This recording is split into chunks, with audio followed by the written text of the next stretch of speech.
What is chorizo? Chorizo is a type of spicy sausage made from pork and seasoned with spices. In simple words, chorizo is a flavorful sausage known for its rich taste and red color. It is popular in countries like Spain and Mexico, but the style can be different in each place. There are two main types of chorizo. Spanish chorizo, usually cured and ready to eat with a smoky flavor. Mexican chorizo, usually fresh and needs to be cooked, often softer and spicier. Chorizo gets its red color from spices like paprika or chili. For example, he added chorizo to the dish for extra flavor. This means the sausage made the food more tasty and spicy. Chorizo is commonly used in breakfast dishes, rice and stews, tacos and sandwiches.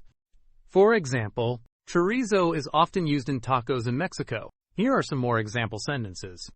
She cooked chorizo with eggs. The chorizo had a smoky taste. I like chorizo because it is spicy. Some related terms include sausage, pork, and spicy food. In simple terms, chorizo is a spicy, seasoned sausage used in many dishes. Easy way to remember. Chorizo means a spicy red sausage full of flavor.